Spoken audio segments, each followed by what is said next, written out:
Oh, good. Okay. Good. Well, let's begin. Welcome, everyone.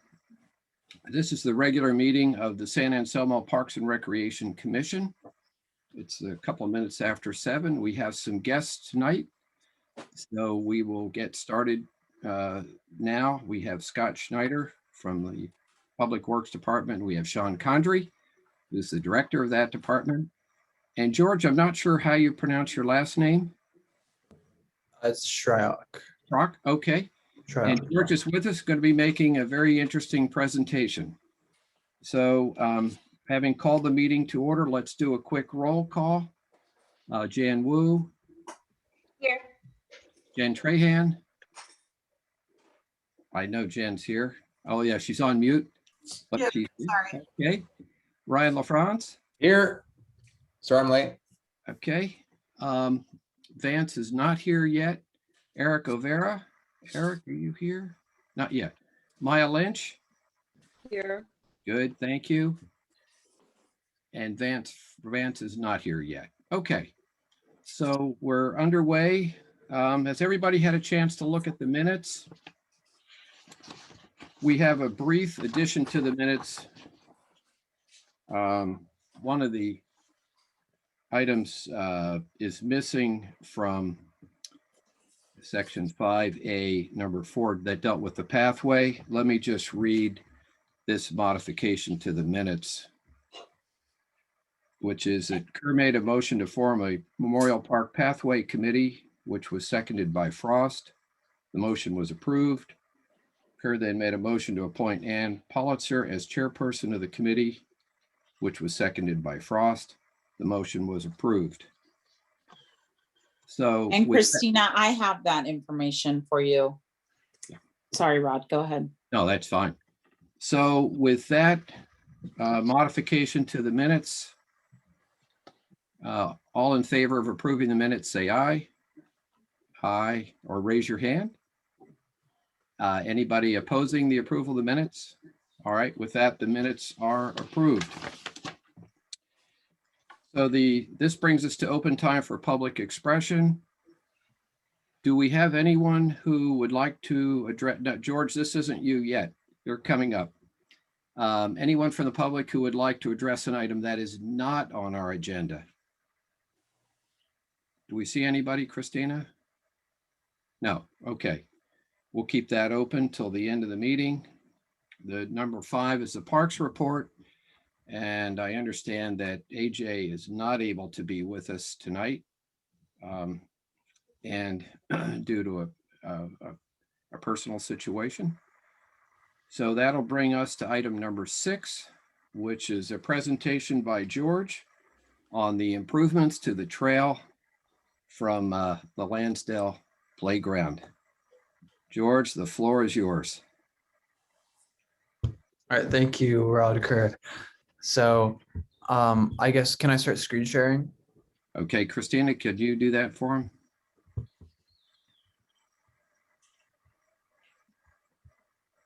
George, while she's setting you up, I have to say this was one of the parks that my kids love to play in, and I'm so pleased to see the work that you're doing there.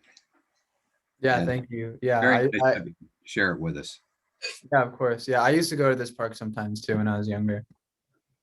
It's terrific. So are you able to? You should be able to share now. Okay. So, could you see my screen? Yes. Okay, so like I said before, my name is George Shryock. I'm a Life Scout working to get Eagle from Troop 15 San Anselmo. And this is my presentation on the Lansdale Park Trail improvements that I plan to do. The objective. So it's to improve an existing trail that connects the Lansdale Park playground to the creek.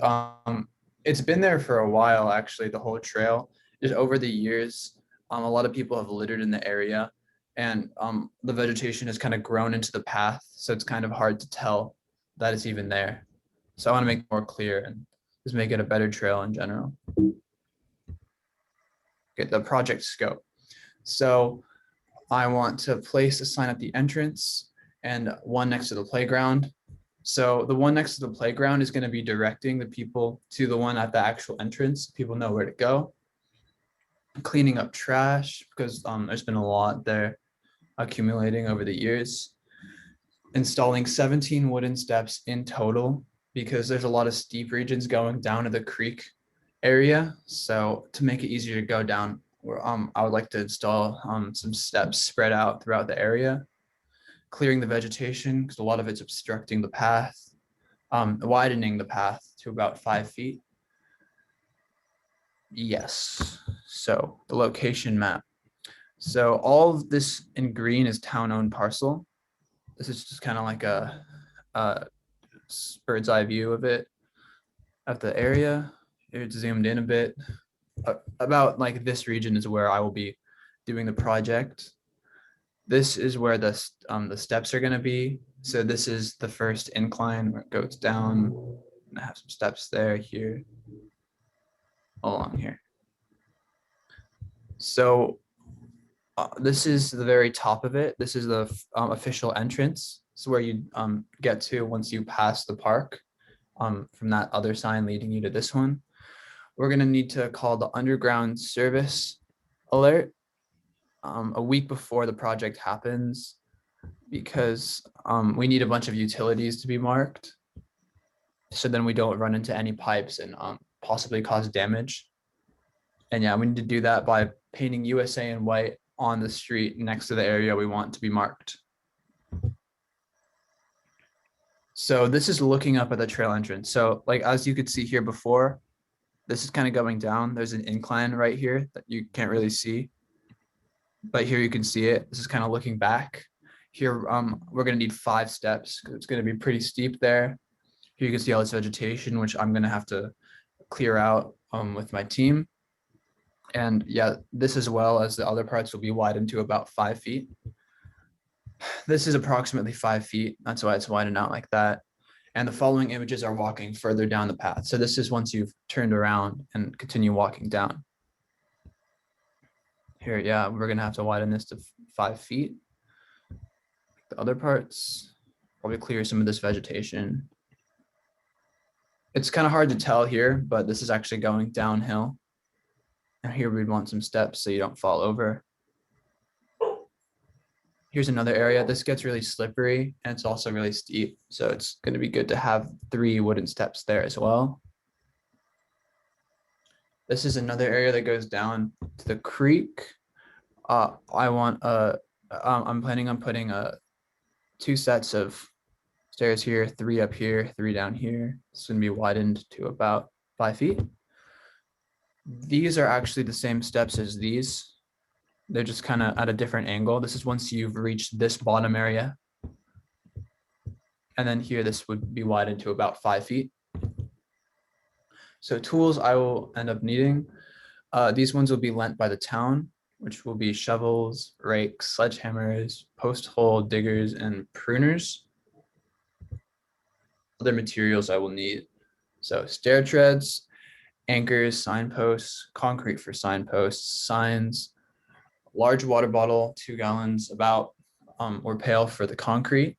And the first aid kit will be on site, and also trash bags. And a lot of these will actually be supplied by the town for, yeah, like the stair treads, anchors, signposts, concrete for signposts, signs, all of those are lent by the town. And I'll be able to provide these. And I actually have a first aid kit, though I'll add additional materials to it that I'm missing, but I might possibly need for this. And the trash bags as well, I'll bring those. COVID precautions. So we will adhere to whatever BSA Marin Council guidelines are in state for that moment in time. A health screening checklist will be needed and collected. So the moment people get there, we'll need to do the checklist. Also, the second people get there, I will be taking everyone's temperature just by checking their forehead with the temperature checker. And we will be socially distanced. However far we need to, depending on the BSA Marin Council guidelines on COVID. Everyone has to wear a mask just to help us keep our safety. Hand sanitizer will be provided there, so I will supply that, and there will be a hand washing station. Volunteer info. So I'm gonna need about 8 to 10 volunteers per session. I think that's a good amount for this project. And each day we'll have 2 sessions, and this will be happening over the course of 2 days. So 4 sessions total over 1 weekend. Snacks will be provided. These will be bagged snacks, so we don't have to handle it a lot. They can just grab it. So like chips or Cheetos, all of those kind of bagged snacks. Pizza will be provided for lunch, so I'll just order that. Each person should bring their own gloves, though we will be able to provide gloves if anyone needs them, just in case. Participants must bring their own water, though we can also provide that if needed, but we really want to encourage them to bring their own. And we will provide eye protection. Thank you. Any questions? George, I think this is a terrific project that you've undertaken. And we really appreciate your coming here tonight and presenting it to us. I have a couple of questions. When do you think you'll do the work? I think probably about a month from now. I'm not 100% sure, but I'd like to get it done pretty soon. So essentially after school is out this year? In that Maybe time probably frame? around the time it ends. Uh-huh. And how long is the trail from entrance to entrance, if you will? I'm Rough. honestly not sure. Mm-hmm. Is the one entrance up on Forest Avenue? Yeah, that's one of them. Yeah, but that one's kind of difficult to go down. So there's one that's next to the park that's like more visible. Yeah. So I'm Right. hoping on making that one. Rod, one of the things that it's hard, and I don't know if you would Yeah. show the plan view again, but it's actually quite a large area. There's a big plain down there next to the creek. And so, you know, I'm looking at this trail thing repair as kind of like phase 1, and we could put a picnic table or a bench down there or two, right along the creek. It's actually a really pretty area down there. Yeah. Along Yeah, the it's interesting. Having been to that playground quite often, I wasn't really aware of really the kind of the beauty along that creek. The potential looks tremendous. Yeah, it's hidden. You can get access to from the back side of one of the neighborhoods. There's a fire road that goes into it too. It gets underutilized because a lot of people don't know it's there, you know, so. Right. Yeah. Any other questions for George? Well, George, this is exactly the kind of project we like to see the Eagle Scouts involved in. And I gather for the volunteers, are these fellow Eagle Scouts that'll be doing this? Just fellow scouts from my troop, or or like my friends or adults who want to help. Terrific. Well, if you run short of volunteers, get in touch with us, okay? Of course. Yeah. Thank you. Because we'd be glad to help out in any way we can. So Awesome. great Thanks. job. And when you do the project, take some photographs, will you? Yeah. Yeah, I will for sure. Good. I mean, we sort of have the before photographs here, but maybe you could take some while you're doing the work and then some more when you finish. Mhm. And then if you'll let us know too about your fellow volunteers, we'd like to say thank you to them as well. But thank you Great. for being here today, and this is a great project. Thank you very much. Yeah. Yeah. Thank you for having me. Our pleasure. And Scott, thanks for all the work you're doing with the Scouts. We appreciate it. You're on mute. We can't hear you.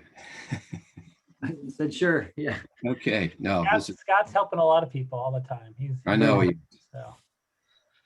he's a good citizen. Thanks, Scott. Welcome. Okay, that then brings us to George. Do you have any questions for us? Before. I don't think so. Okay, I think I'm. you're all set. Good, thank you. Good job, First George. thing- That brings us to item number 7, which are the various discussion items. And the first one are the bicycle classes. Danielle, do you, or does Ryan want to talk on this issue? It's Kevin, actually. Or Kevin, good. No, Yeah. I was just fist pumping prematurely for Kevin. Oh, there we go. Yeah, so just wanted to give everyone a quick update on the cycling classes.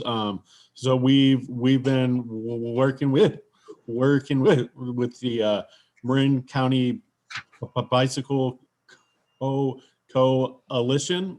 So we have our first class coming up on June 4th. So it's going to be a bike rodeo, which kind of partners with their safe routes to school.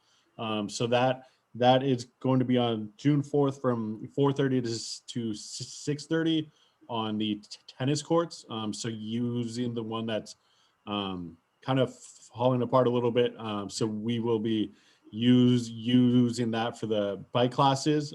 So these are pretty basic classes. And so what they will do is come in early and set up like a course with cones and chalk to kind of simulate situations that people might see on the streets. So this is open to third through fifth graders. So after this one on June 4th, we have 3 other dates set for this summer as well. June 30th, July 21st, and August 4th. And all 4 will be the same style of class. So this is kind of their basic class. And then going off of this, I've also been talking to their off-road director, Tom Boss. And so they have a program set up called Slow and Say Hello. So I have a document I'll share real quick just to help give you all an idea of what this program is like. Let's see. All right. So the way they have this set up now is they set up at trailheads on certain dates, and then they will kind of interact with the riders out there and ask them these questions and kind of quiz them on trail safety, and create positive interactions between the bikers and Marin County Bicycle Coalition. So they have the quiz and then they have the answers. And so the last piece which I've been working with Ryan on is meeting with Terry from the lodge in Fairfax to kind of set up some bike repair classes as well. And so after talking with Tom, one of their issues has been kind of reaching the riders that would use the trails. So I was kind of thinking that we could almost combine those classes with the stop and say hello. So if Tom or someone else from the coalition wants to come out to those classes and kind of share their tips and stuff, that might be a good way to reach people. So we were thinking that, and then a Zoom series for the stop and say hello. So that's kind of where we are right now. And I want to thank Ryan for all of his help on this. I didn't do anything.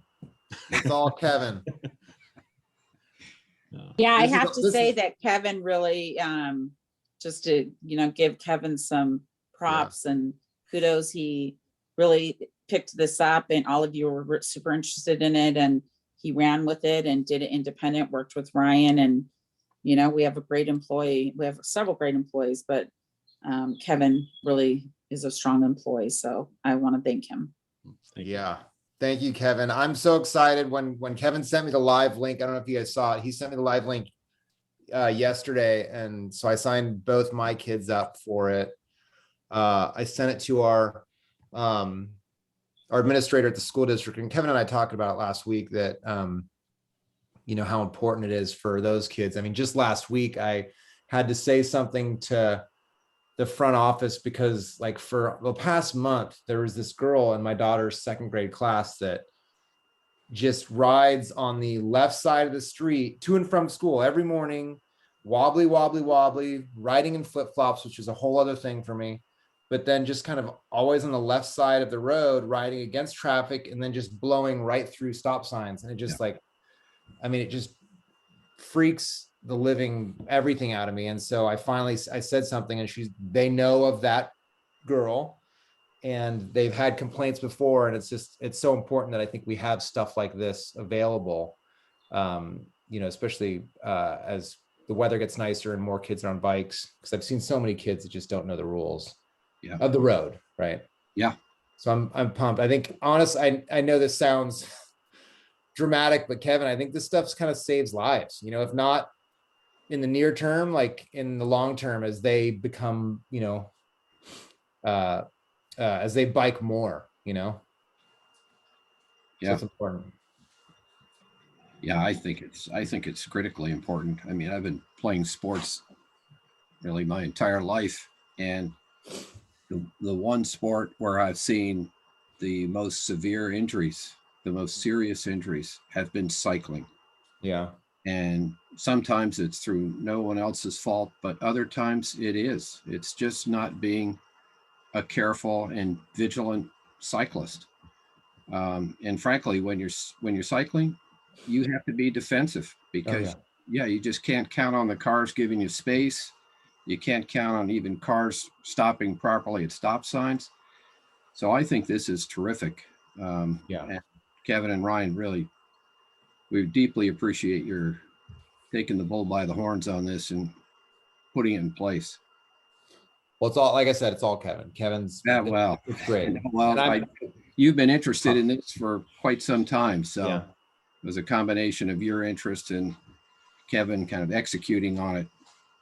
And I just think getting to these young kids at this age is perfect. Third through fifth grade is where you want them to begin to learn sort of the etiquette and safety of riding a bike. Riding a bike can be very dangerous. Oh yeah. As we all know. And I love the idea of the repair classes being tied into Slow and Say Hello. And, you know, I think you can do a lot of the repair instruction through Zoom. And what you may find is that may lead to some in-person classes where you've got kids changing tires, adjusting brakes, adjusting derailleurs, adjusting the seat post to the proper height so you don't have knee injuries.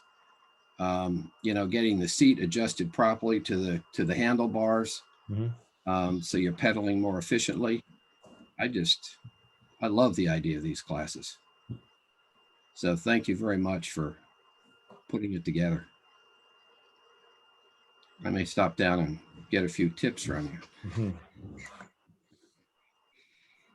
Okay, anybody have any further questions for either Kevin or Ryan about the cycling classes? I want to say thank you. Great idea, Ryan, and thanks for putting it all together, Kevin. It's a great program. Yeah, I think so too. Yeah, I agree with that. You know, I think that one of the things that's really clear with this one is that, you know, this was an idea like 10 or 12 weeks ago, and now it's a reality. I think it demonstrates the power of this commission and the commitment of the people on it. Oh, totally. I mean, that's why, I mean, I can't say enough about Kevin too. I mean, like Danielle said, like, here we go. Here's, you know, some bike stuff to go do. And like, we have a class on June 4th and I'm actually signed up for it. So it's just so cool to see literally from beginning to end, how effective we can be, to your point, Mike. Yeah. Well, and when we get the word out to the schools, I mean, the elementary schools are really going to appreciate this kind of a class. This is exactly the kind of class that we need to make these young kids aware of these issues. No, I When, think, when I heard bike class, I thought you guys were talking about cycling, like outdoor cycling for adults, and I got really excited, but this sounds great too. No, but Sean, that's I think that's what's great. And Kevin and I talked about this last week.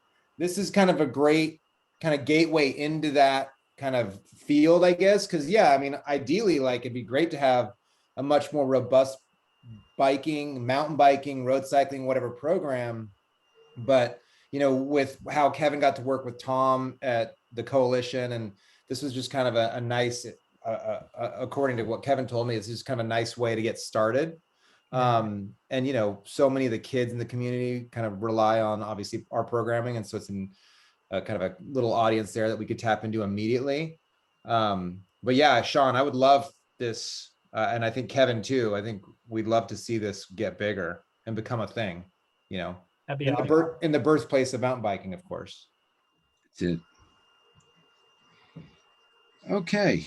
Anything further on the cycling classes? All right, that'll brings us to Memorial Park updates. And again, we get to pat Kevin on the back because he has set up a Memorial Park website, which is called the Memorial Park Improvements Project. And if you go to the town website, you go to community and do the drop-down menu, you'll see Memorial Park Improvements Project. And it highlights what's happened at the playground and what has happened at the skate park. And hopefully in the near future, what will be happening at the playing fields. But again, thanks, Kevin, for getting that set up. Just to give you a heads up, we've been working with Helen and also with Dave and also actually John Wright, our former council member and mayor, who's helped us set up a PayPal account that we will be able to use for fundraising for various projects at the park. And we'll be back in touch with you, Kevin, on that. John's actually out of town for about 10 days. And when he comes back, we'd like to get that PayPal account on the website itself. But Yeah, of course. that'll be in roughly 10 days or so. Okay, with that, that brings us to the field repairs. And on that issue, I know that Sean is still collecting information with respect to water production from the two wells that are actually, Sean, do you want to give us an update on where things are on the playing fields? Yeah, I can Okay. do that. I'm That'd still be kind of great. working on it. I was hoping, right, to go to council next week, but I'm going to delay it a few more weeks. Right. Just because last week we met a consultant out there to look at rain harvesting. We also met Forester Pump out there to basically get the, right now we have two wells that are actually working. We've tested them, but everything's manual and it's kind of complicated to switch everything, irrigate the lawn, go back and forth. So we're looking at making it all automatic.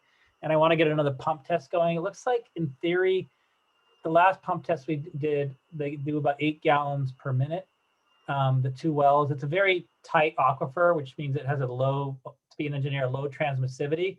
So it doesn't produce a lot of water, but it looks like, and this might just be short term, I don't know how long it can sustain this, but it looks like in theory it could supply almost all the water, but that could, you know, that could though dry out. You know, this is right now, we did a 2-day pump test. And so when I looked at the numbers, it looked like it could, but you know, I'm going to be very cautious with saying that. Right. We also, it looks like with the irrigation, we could save another 30 to 40%, and then with rain harvesting. So it looks very promising. But I am, you know, a little bit hesitant in terms of some of the things that MMWD has told me about next year, and if it doesn't rain, and then, you know, water in general. So we did get, you know, I don't know if Scott, since we're on the subject of parks and water, can we kind of, I don't know if this is off tap, but we got the Creek Park well up and running. You want to talk about that for a second, Scott? That's Is this fine. off subject or? No, that's fine. Okay. Then we'll come back to the playing fields. Yeah. Yeah, so at at the south end of Creek Park, we have a pretty big existing steel water tank and a well. And it's kind of right next to that rug store that's across the street on Tunstead from Wells Fargo. And so during the flood of 2005, the tank actually floated and shifted and was pushing against the deck that was there. So we had some contractors and our maintenance staff go and pull the tank away from the deck and put some stuff underneath it, some concrete bags to hold it. And they're going to be doing some cabling to hold it down to make sure if that happens again, it doesn't float away. And then we had a contractor in there fixing the piping, that distribution piping and the little pressure tank that ties into our system, and our electrical contractor out there fixing up the panel. And so they're getting pretty close. They need to do to change the filter. And so we're waiting on the parts for that. And then it's a quick little repair to install the new filter. And then they'll be able to both irrigate Creek Park with the well water, as well as fill up the portable hanging baskets tank that the gentleman goes around and waters every single day. And so we have tags ready to go on the light post that say well water, so that people, when they see the baskets dripping with water, know that we're not wasting our precious tap water. So it's a really prolific well there. And so we're hoping that, that shouldn't have any problems with drying out like Memorial Park may. So we're really looking forward to getting that system going. So hopefully next week we should be all up and running. And we may be able to use it for street sweeping and other things too. So it's actually supposed to, I was told, one of the best wells in Marin County. So. Oh, that's impressive. So how? Can I ask a question, Sean? Yeah. Go ahead, Mike.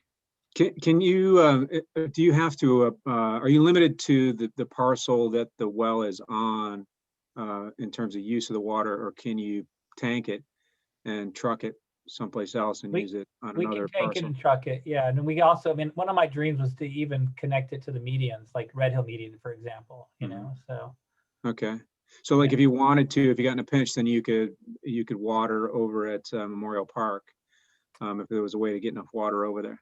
Yes, in theory. Although we, our water truck capabilities right now are pretty small. We probably have to talk to San Rafael about borrowing one of their vehicles if we want to get into that. But yes, there's all kinds of possibilities, I think, that we can look at.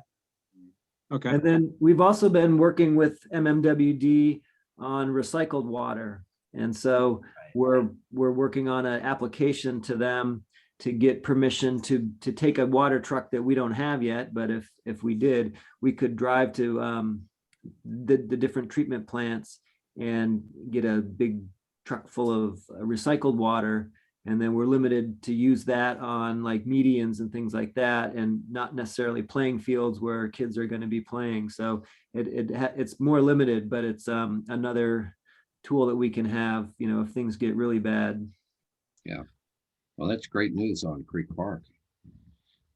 It's also good news that those wells on Memorial Park hadn't been used, Sean, since 2005 or thereabouts? Yeah, at least for a long time. Yeah. How deep are those wells? They're not very deep. I should know the answer. The depth to groundwater is about 8 feet, I believe. And I'm trying to remember how deep those wells are. One of the things I talked to Scott today about is like, if we ever needed to, maybe we put a deeper well in, Yeah. But right now, at least they're working, and we're getting closer to having being more resilient, so.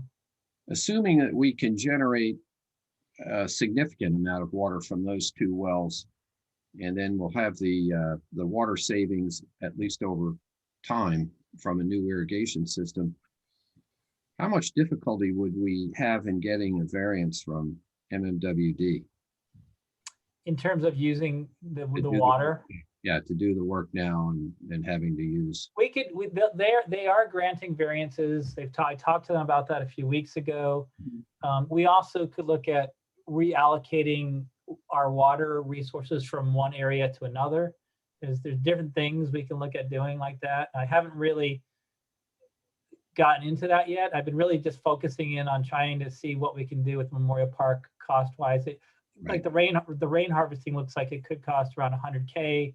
The design is about 20K, but the good news is because we got such a low bid on Memorial Park, we might actually be able to afford getting the wells up and running and doing rain harvesting all in one shot with the new field in theory. So John, what size tanks are you looking at for rainwater harvesting? the only thing that was thrown out so far by the landscaping contractor was maybe 50,000 gallons. But, you know, I just met an engineer, actually the engineer that did the bioretention and landscaping design for the Red Hill Median met us out there last week. And so we're asking them to look at, you know, a design for that. It's actually, you know, there's Alderney, there's a lot of water that comes down Alderney. So the thought is we would tie the Alderney water into a rain harvesting system below the field over there.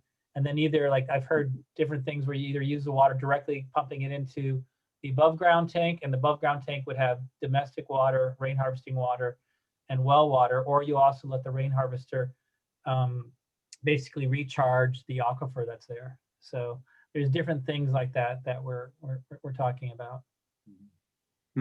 And we'd only be able, the one thing to understand about rain harvesting is we'd really only be able to use it when it rains. So that would be like in the winter or spring. And when, you know, we didn't have a lot of water in the spring, you know, yeah, I mean, when it rains, we don't use a lot of water in the spring. So it actually could give us quite a number of weeks of water if it filled up, because we use a lot less water in the springtime than we do in the summer.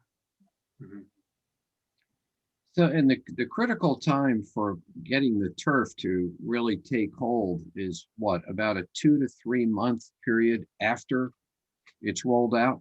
That's what I've been told, yes. Yeah. So in theory, and of course, nobody knows what the rain's going to look like next year. If the turf rolls out towards the end of September, in a typical year, we would begin to get rain right around Halloween at the end of October. So we would need adequate water at least to get us there. I mean, this is potentially doable, isn't it? It is potentially doable. It's just the one thing that worries me is we just don't know I know. if this is a 1-year drought or is this a 5-year drought. And then if it gets really bad, you know, do we need that water for more important things that is coming from our wells, you know? Yeah. So Yeah. Well, it'll be interesting. It's I'm pleased to see that those 2 wells are at least producing enough water that at least it has potential.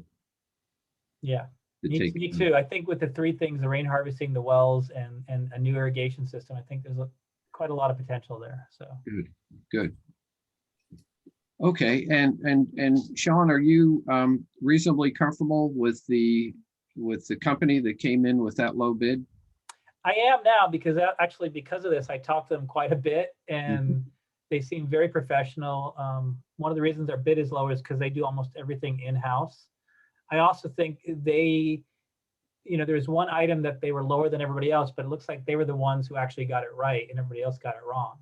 So Interesting. yeah, so Certainly one of the real reasons to try to do it now is that number is such a favorable number. it is. That number is a very favorable number. It sure is. Yeah. And, you know, it may allow you to do that, the rain harvesting. Yeah. And I already asked them,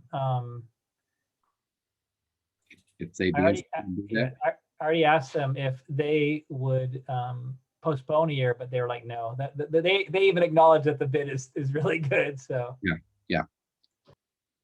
Well, I know it's not an easy decision, but I'll tell you, I think if it's a close call, I hope we go forward with it. yeah. I mean, this. Ultimately up to the council to decide. Yeah. I'll lay it all on the table and let them decide which way we want to go. Okay, good. So that'll come up, do you think, in the early part of June then? Yeah, that's what I'm shooting for right now. Yeah. Okay.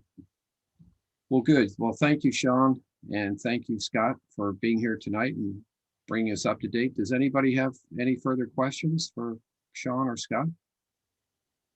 because I know they're busy with various projects. So Okay, you're welcome to stay through the meeting. We'd love to have you, but we also understand if you need to. Okay. go. thank Thanks, you, Rod. Sean. I think I'll sign off. Have a good night. Okay, thanks, Sean. Thank you, everybody. Thank Good you, night. Scott. We really appreciate all you do. Okay, that brings us to, oh, the playground. That has been a fabulous, we've had a fabulous 4 weeks. And so before I say anything, I'm going to turn this over to Jan, who just has done a terrific job with coordinating the volunteer effort. So Jan, the floor is yours. Thank you. First of all, I want to say thank you to Rod and to Danielle for assisting me and for all the amazing efforts of the community and members of this group and members of the council. And it was really fun. So I appreciated it. I think we had roughly about 75 total volunteers for the 5 weeks. I will go back and double check because we had some husband and wife teams that took up a couple of spots. So that number might be a little bit higher than that even. But for the most part, we had 100% participation from everyone who signed up, except this past week, we had a couple of people that had conflicts.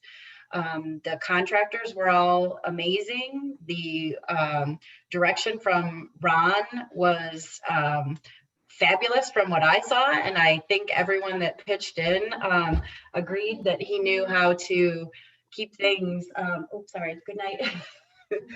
How to keep things light and keep people energized. And, it was a nice working atmosphere, and everyone that helped secure coffee donations and lunch donations and everything, from what I've heard from the volunteers, they really appreciated it. So I did get a note from Ron that he felt like all the items were addressed, and then some that were on his checklist, as well as the safety inspectors. He felt that we could use one more day of just putty and sanding before painting will start. But as far as he was concerned, he was extremely happy with the way the work parties went, and he said it felt stress-free to him. So I think everybody pitched in and did what they came out to do, and I was blown away. So really fun for me, and I know everybody else that was out would probably agree that it feels good to put your time and effort into such a well-meaning project. So I have to say, I was stunned at how smoothly everything went. You look at a project of this scale with roughly 80 plus volunteers and what needed to be accomplished. I mean, that checklist, I don't remember exactly how many items were on it, but I think it was close to 100. And the condition that the park was in, and to have gotten through that list, and I think people had fun.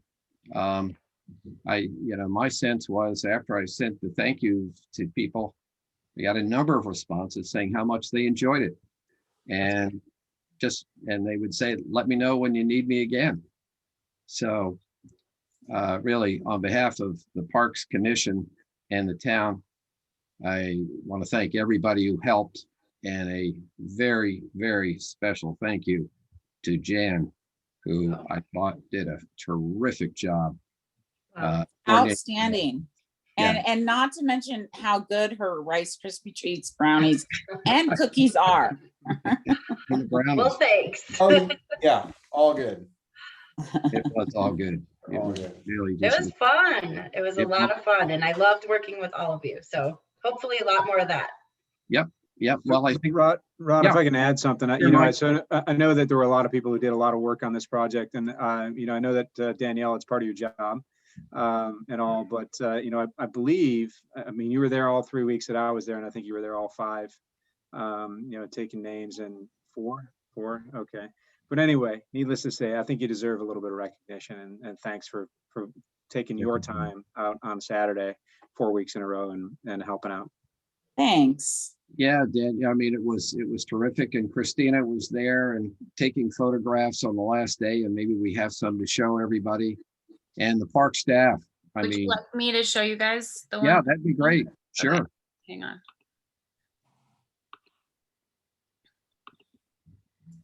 One second.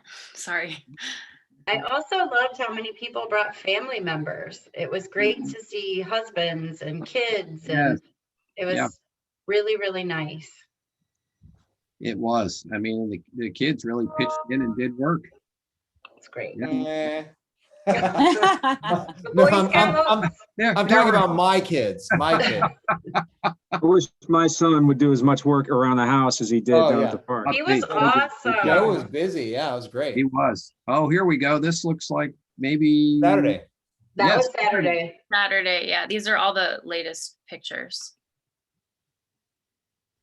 So I don't know that guy's name, but Gordon. he's in a lot of Oh, these. that's Jordan, yeah.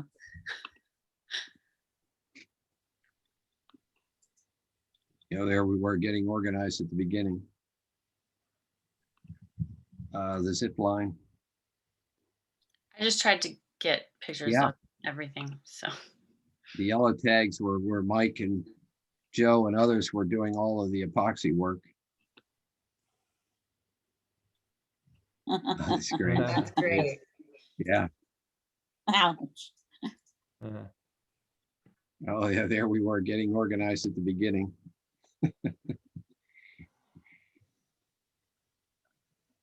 That's a good one.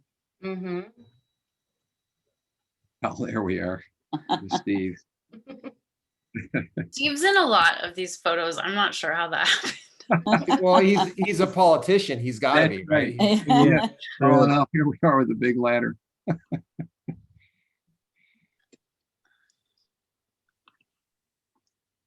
I see one of my daughter's classmates' moms who signed up right away when I sent this email out. And then when she Yeah. found out I wasn't going to be there, at first she was a little nervous. She said she had the best time.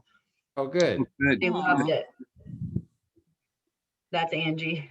That's right. Oh, She was like the putty master. She said She she was. loved it. Yeah.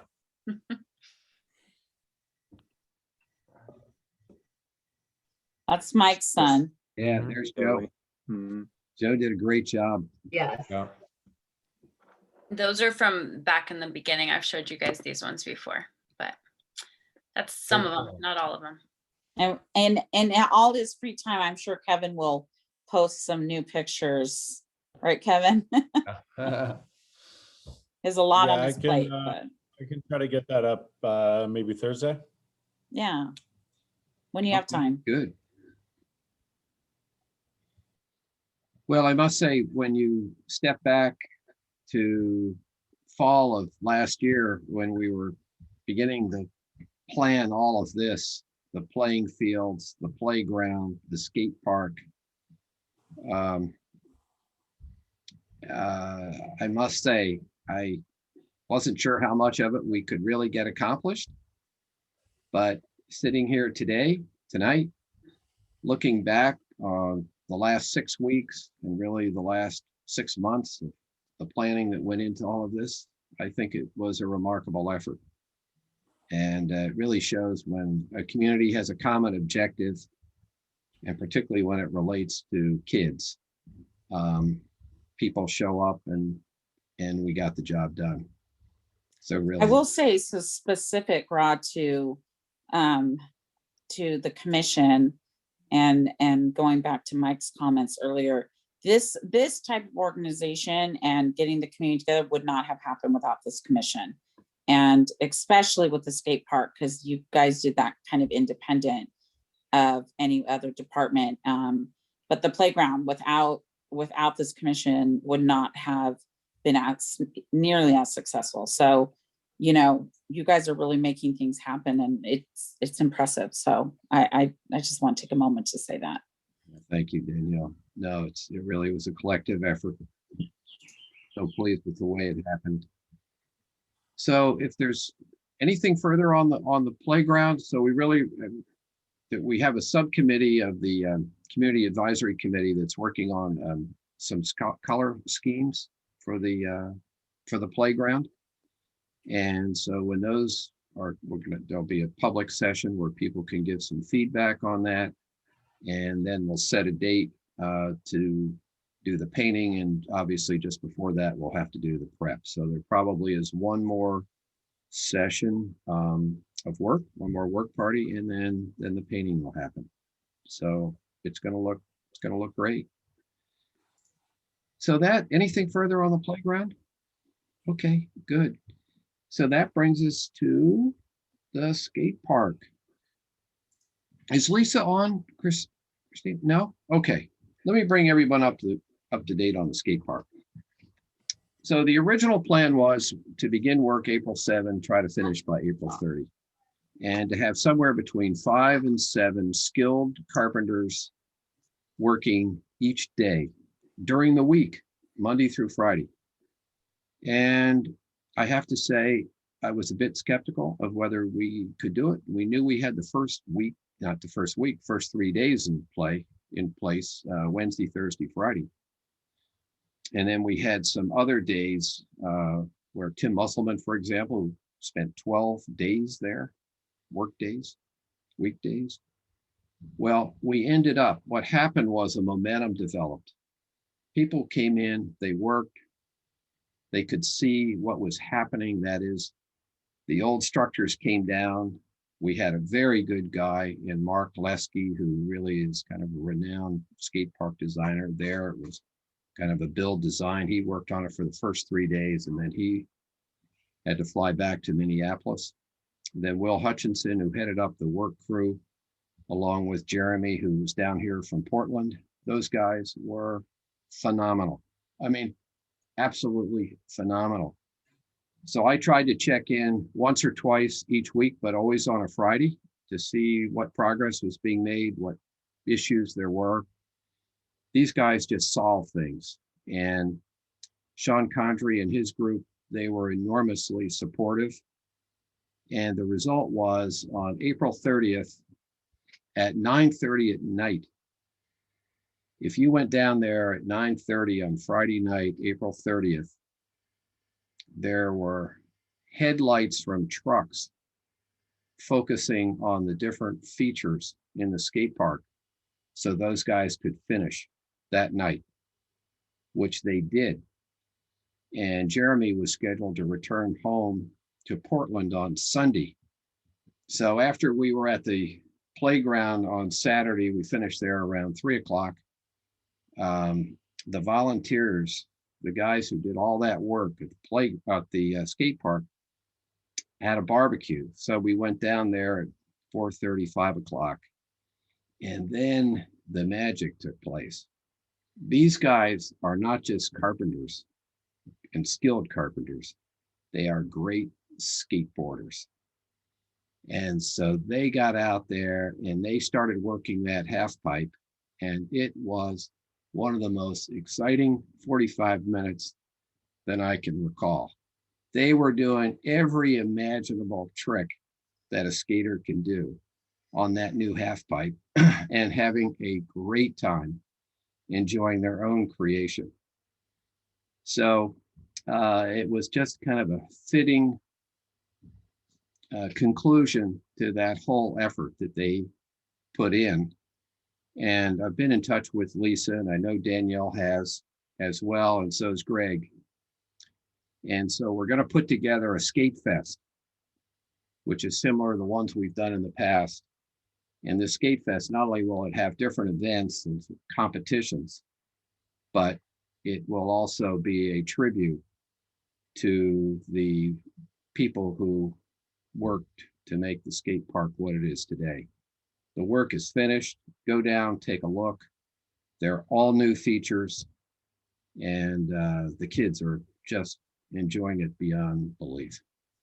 So, And we just published a class today. Greg put together a class for K through 5th graders. And it came out today. Come join us at the newly refurbished Memorial Park Skate Park. And it's 1 week in June, but hopefully, and Tim is teaching it. And I'm hoping that he signs on for more classes. oh, that is Tim Musselman going to teach it? Yeah, Oh, that'll be a huge hit. yeah. So if Tim, you know anybody, sign up quick because it went out today. do sign up quick because it'll sell out. Yeah. And I have to say, there's Tim. I won't disclose his age, but it's not an age you normally associate with skating. And he was on that half pipe from 5 until 7 o'clock on May the 1st, celebrating. And it was great fun to watch him. And he was, honestly, it was like watching a young kid up there. He had the biggest smile of anybody out there. So I'm just so pleased that Tim's doing the classes. It's infectious with him. So any more questions on the skate park? You I know, just like, wish that Lisa was here so we could thank her for Oh. such an incredibly successful project. And I'm happy to report that my 15-year-old has been there every day since it was opened and has rave reviews. So very excited. what's he say about that half pipe? I believe he called it sick, which is fitting with how the young folks speak. That's sort of the ultimate compliment, isn't it? I think so. He wasn't scared of it at all. Dave's son said it was a little intimidating because it was so Really? big. Yeah. No, Dan was into it. And I told him Mm. about the skate fest and I told him he has to play a role in recruiting all of his friends to come. Yeah. He's Oh, excited about that. it'll be great fun. Yeah, that was one of the issues on the half pipe was really how steep to make it.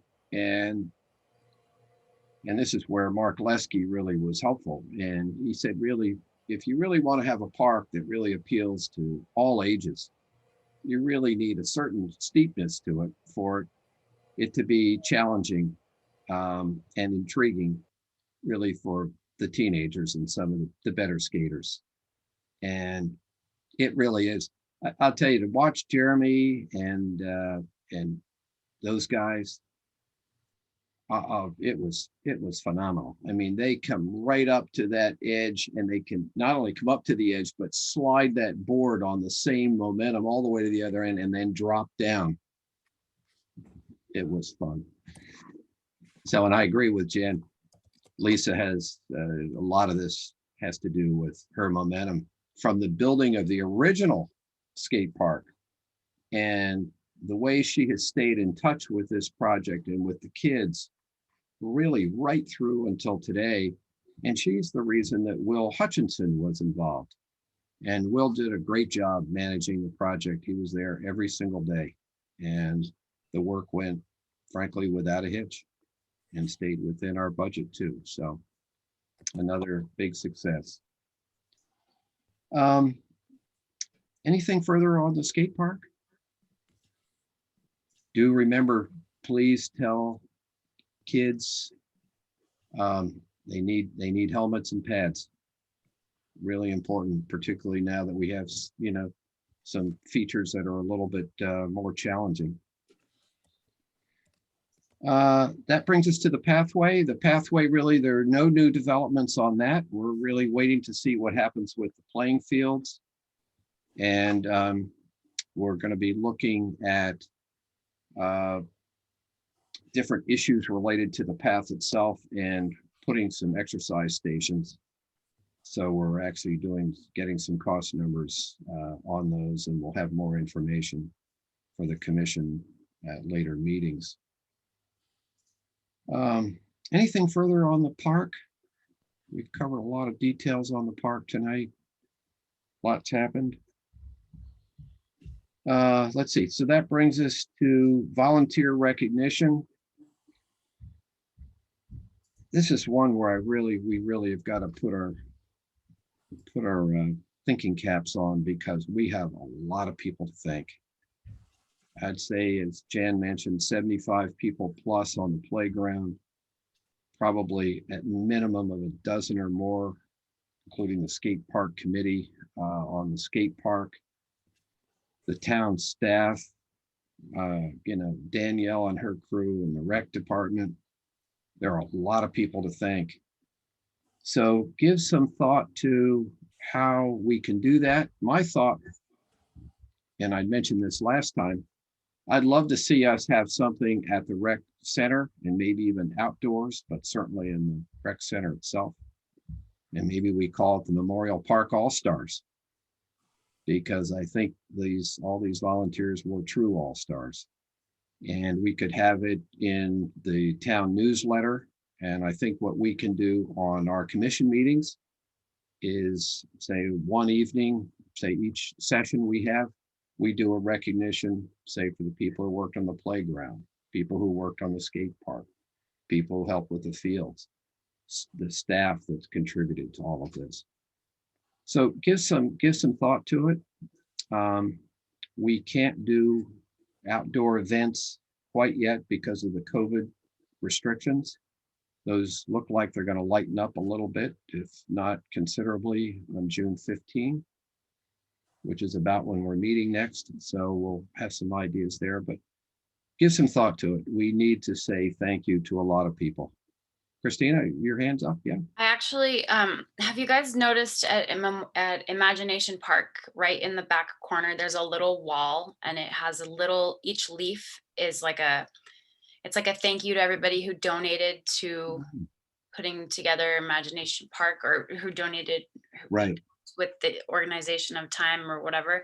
It's really simple, but it's really cute and out of the way.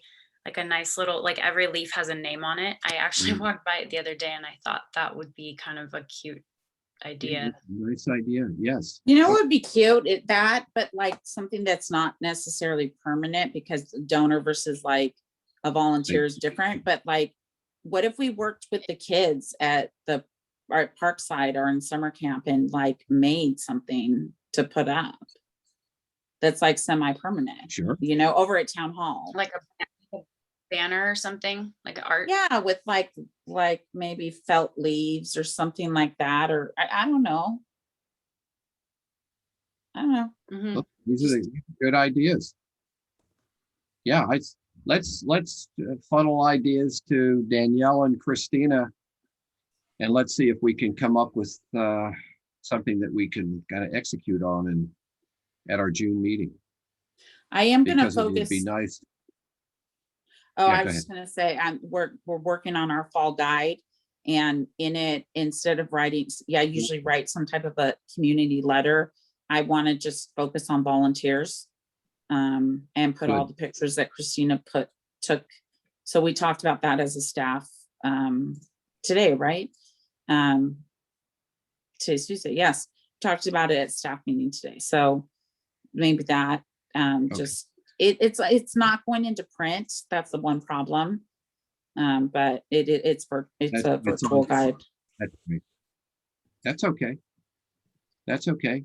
I think it'd be wonderful to have it, even though it's a virtual guide, to have it there. And I think we should have something, at the rec center itself. And we can put something in the newsletter. I mean, there's, the town newsletter. Mhm. I mean, there are a lot of people donated an incredible amount of time to these projects. It'd be nice to pay tribute to them. Okay. Financial report. Danielle? Just start taking What are the notes numbers? on volunteers, but I'll get them from Christina. Okay, so we're 83% of the year has passed, and we've earned 83% of our projected revenues and expended 63% of our expenditures. Our numbers are good, and I'm excited about that. But keep in mind that anything that's been registered for this summer gets deferred to the next following fiscal year. So last year, we were at two, if you look at we had $201,000, give or take. Last year, we still ended up with $173,000 deficit by the time we pay all our taxes and our salaries and our contractors. I'm hoping for a better result this year. But it's still just one day at a time, and we still have programs going out, like the skate park classes that are happening in June. Those will stay in this fiscal year. So we'll see where we end up. We still have reserves left to carry us, and the budget for next year is also projected at a deficit. So that's where we are, but we're still going, and we're all working hard, and and we've survived a lot. So I think we'll be good. Well, and we're doing well on the signups for the summer programs, right? Yeah, we talked about that at staff meeting this morning, and Christina was saying that we're almost sold out. Jump in here, guys, but we're just almost sold out. You know, Greg looked up his and was like, whoa, yeah, we're almost sold out. So yeah. It's terrific. Mhm. It's great. So are some of the numbers that appear here under revenue maybe shifted to the next fiscal year? Yes, right now, my projected, as of the end of April, we will be deferring $200,000 the next fiscal year. And we Okay. still have to pay our bills, our taxes, and our staff for the remainder, for the next 2 months, for May and June. So, and that $200,000 could grow based on more registration. Right. I mean, in past years, we've deferred almost $500,000, you know? Right. So, Okay. So the projected deficit for the current year is what approximately? I don't have a projected deficit. We changed the budget. I mean, it's high. Yeah. But I just, you know, when Helen made me write out the numbers, it was about $200,000 once you pay all your bills. I think we'll end up better than that. You know, I'm a pretty conservative budget person, so. Right. Yeah. Well, thank goodness, because I think that's what was needed in this time of the pandemic. It's very, Yes. very difficult to control costs and maintain the revenue stream that you've done. I think we would all agree you've done a very, very good job, Danielle, Thanks. under extremely trying circumstances. Yeah, I can do without the staff. They're the ones, you know, out there being creative and doing it. I mean, doing everything from classroom work. Kevin will tell you he's been in the classroom all week. You know, Yeah. one of our staff is out on leave, and Christina and Kevin have stepped up. And so, you know, I can't take credit by myself. I have a good team. Yeah, no, you do. And I know how difficult it is, Kevin, to step into a classroom that you're not necessarily prepared for. I was a substitute teacher in New York City for a couple of years, and I'll tell you, those were long days. You'd show up at 7:45 and they'd tell you what 6th grade class you were going to handle that day. And It's fun though. I don't mind it. good. Christina does it too. Christina's Oh, and gone Christina in on agrees. her day off and gone and covered classrooms. So yeah, everyone's pitching in. Team effort. Good. Yeah. Well, thank you, Christina, as well. Is there anything, any questions for Danielle on the financial side? That brings us to staff updates.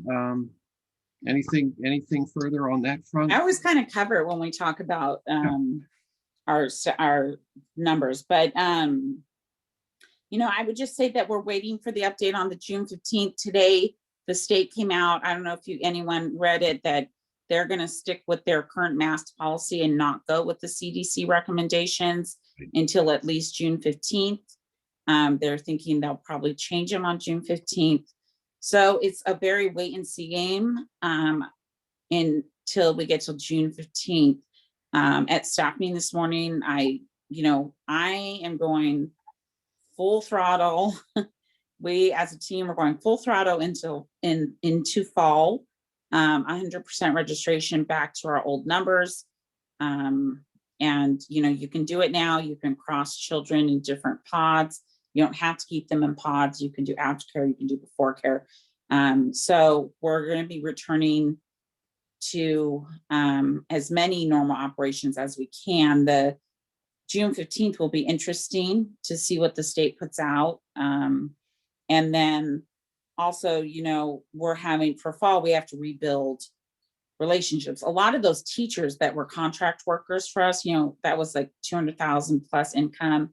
They've all just said, no, I'm not working anymore. I'm not teaching classes. So we're out there trying to recruit new teachers who teach like math, science, and, sewing and whatever the classes are.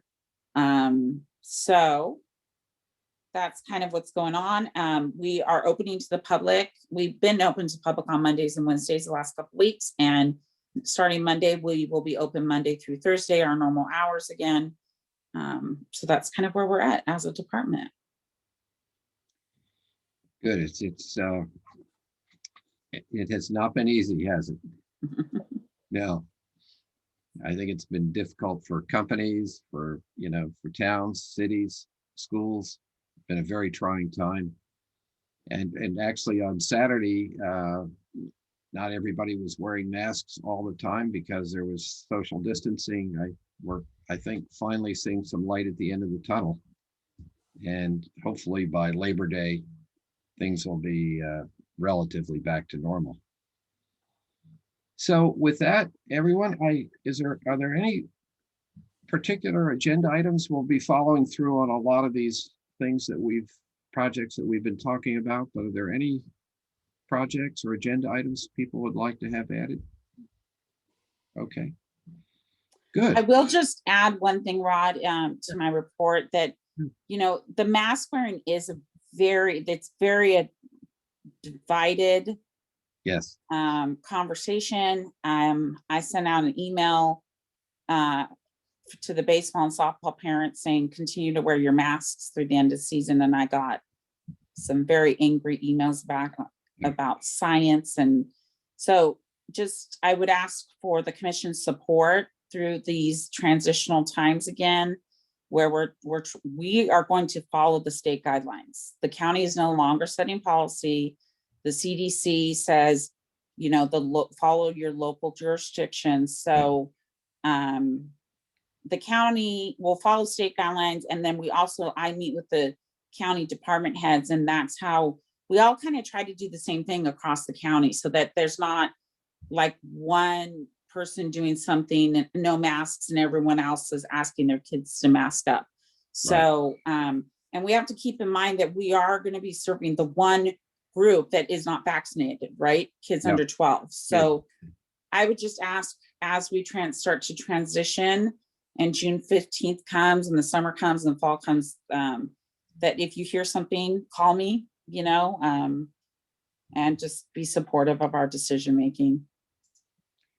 Just so that everybody's clear, what is the current position with masks outdoors at, say, Memorial Park and our programs? If you're 6 feet apart away from somebody, you can be unmasked. Okay. Outside of your household. If you're not, then you need to have a mask on. So if you're sitting in the bleachers watching a game, that's considered a crowd and you need to be wearing a mask. Okay. If you're going to go sit along the fence on the outfield and with your friend and you feel comfortable to take off your masks, then that's where you should be taking off your mask.